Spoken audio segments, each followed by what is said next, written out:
શંખેશ્વર તાલુકાના લોટેશ્વર ગામે લોહેશ્વર મહાદેવ નૂતન મંદિર તથા શિવ પરિવાર દેવોની પ્રાણ પ્રતિષ્ઠા તથા યજ્ઞ મહોત્સવ યોજાયો। 3 દિવસીય મહોત્સવમાં શિવ ભક્તોની ભારે ભીડ જોવા મળી હતી। મંદિર ટ્રસ્ટ તથા ગ્રામજનો દ્વારા સુંદર કાર્યક્રમનું આયોજન કરવામાં આવ્યું હતું। પોલીસ બંદોબસ્ત દ્વારા સરસ કામગીરી હાથ ધરવામાં આવી હતી। જવાનોએ ખડે પગે રહી પોતાની ફરજ નિભાવી હતી, જેથી મહોત્સવમાં શાંતિ જળવાઈ રહી। રાત્રિના સમયે ડાયરાનું આયોજન કરવામાં આવ્યું, જેમાં અનેક ગુજરાતી કલાકારોએ હાજરી આપી હતી। શિવ ભક્તોમાં ખૂબ આનંદ અને ઉત્સાહ જોવા મળ્યો હતો। ગુજરાતના જાણીતા એવા ગુજરાતી કલાકાર નીતિનભાઈ બારોટ ને સંગીતા લાબડિયા, ગોપાલ સાધુ, આત્મો માલધારી અને ઘણા કલાકારો અને સાહિત્યકારોએ હાજરી આપી અને તેમના સુરીલા અવાજથી શિવ ભક્તો ઝૂમી ઉઠ્યા। કલાકારોને જોવા માનવ મહેરામણ ઉમટ્યું ને કલાકારો પર પૈસાનો વરસાદ વરસાવી આનંદ અનુભવ્યો હતો। હજારોની સંખ્યામાં શિવ ભક્તોએ ભગવાન શંકરના આશીર્વાદ લઈ ધન્યતા અનુભવી હતી। કનુભાઈ જયશંકર જાની છે। હું સમી ગામનો વતની છું। આ લોટેશ્વર મહાદેવના ટ્રસ્ટના પ્રમુખની જવાબદારી મારા ઉપર છે। આ ધર્માયણ ક્ષેત્ર છે।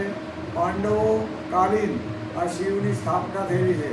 પાંડવો વનવાસ નીકળ્યા એ સમયે અહીંયા આગળ પણ એ રટણ રાત રહ્યા હતા અને ધર્મરાજાને એવો નિયમ હતો કે શિવના પૂજા કર્યા સિવાય અન્ન ખાવું નહીં। તો એ ઘણું ફર્યા, કઈ જગ્યાએ રાખ્યું નહીં। પછી એમને થયું કે ભાઈને ઉપવાસ થશે, તો એને જંગલમાં જઈને લોટી માટીને ઉધીવાળી અને ભાઈને કીધું કે ભાઈ અહીંયા આવો, ભાઈ તો શિવલિંગ છે। પછી ધર્મરાજાએ એની પ્રતિષ્ઠા કરી, પૂજા કરી અને ભીમે કીધું એ સરસ મજાનું થયું। પછી થોડા 2 કલાક પછી ભીમે કીધું કે ભાઈ આ તો 2 લોટી ઉધીવાળી હતી, પણ ધર્મરાજાએ કોઈ ગદા મારી અને જોયું તો એમાંથી ઘીની દૂધની ધારા છૂટી।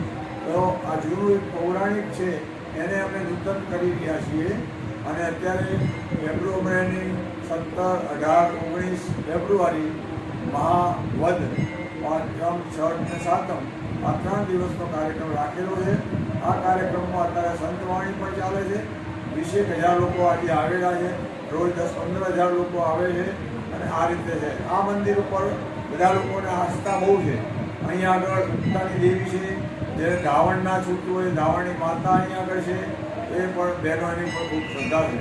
અહીં પવિત્ર 5 કુંડ આવેલા છે।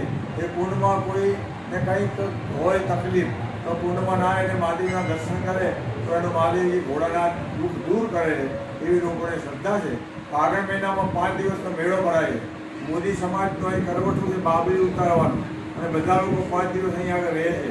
તો મોદી સમાજ, દર્દી સમાજ, પ્રજાપતિ સમાજ, કેટલાક દરબાર સમાજ એ બધા ફાગણ મહિનામાં અહીં આગળ આવે છે અને અહીંથી પછી માતાજીની બાધા આખરી પૂરી કરી અને એ જાય છે। તો આ રીતે અહીં આગળ ખૂબ મહત્ત્વ છે। જે લોકો ભાવથી ભગવાન શિવની ઉપર શ્રદ્ધા રાખી અને એ કરે છે તો એની ઈચ્છા ભગવાન શિવ પૂરી કરે છે અને એનો છે।